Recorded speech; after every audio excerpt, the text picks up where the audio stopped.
Bien des chrétiens, et particulièrement des jeunes dans la foi, sont parfois troublés par les suggestions du scepticisme. Il y a dans la Bible bien des choses qu'ils ne peuvent expliquer ni même comprendre. Et Satan s'en sert pour ébranler leur foi dans les saintes écritures, comme révélation de Dieu. Comment pouvons-nous connaître la bonne voie, se demande-t-il. Si la Bible est véritablement la parole de Dieu, comment nous affranchir des doutes dont nous sommes obsédés? Dieu ne nous demande jamais de croire sans donner à notre foi des preuves suffisantes. Son existence, son caractère, la véracité de sa parole, tout cela est établi par des témoignages qui en appellent à notre raison. Et ces témoignages sont abondants. Toutefois, Dieu n'a jamais enlevé la possibilité du doute.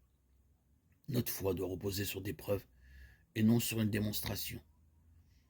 Ceux qui désirent douter en auront l'occasion, tandis que ceux qui veulent réellement connaître la vérité trouveront des preuves abondantes qui affermiront leur foi.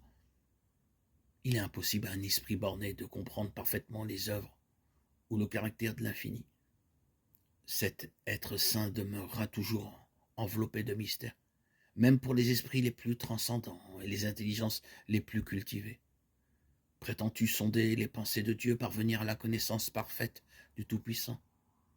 Elle est aussi haute que les cieux. Que feras-tu? Plus profonde que le séjour des morts? Que sauras-tu? Job 11, 7, 8. L'apôtre Paul pousse cette exclamation. Ô profondeur de la richesse, de la sagesse et de la science de Dieu, que ses jugements sont insondables et ses voies incompréhensibles. Romains 11, 33. Mais quoique les nuages et l'obscurité l'environnent, la justice et l'équité sont la base de son trône. Psaume 97, 2. Nous pouvons pénétrer assez loin dans la connaissance des voies de Dieu, à notre égard et des mobiles qui le guident pour savoir qu'il met une puissance infinie au service d'un amour incommensurable. Nous pouvons comprendre parmi ses desseins tout ce qui nous est utile. Quant au reste, nous devons nous en remettre à une main toute puissante, à un cœur qui n'est qu'amour. Comme le caractère de son auteur, la parole de Dieu nous présente des mystères qui ne pourront jamais être sondés à fond par des êtres bornés. L'entrée du péché dans le monde, l'incarnation de Jésus-Christ, la régénération, la résurrection et plusieurs autres faits présentés dans la Bible sont des mystères trop profonds pour être expliqués ou même saisis pleinement par l'esprit humain. Mais Dieu nous a donné dans les Écritures des preuves suffisantes de leur divinité. Et nous n'avons nullement lieu de douter de celle-ci, parce que nous ne pouvons pas comprendre les mystères de sa providence. Dans le monde matériel, nous sommes constamment entourés de mystères impénétrables.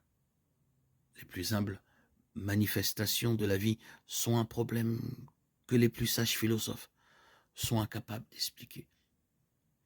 De tous côtés se présentent des merveilles qui surpassent notre intelligence. Faut-il donc être surpris s'il se trouve dans le monde spirituel des mystères insondables? Toute la difficulté se trouve dans la faiblesse et l'étroitesse de l'esprit humain.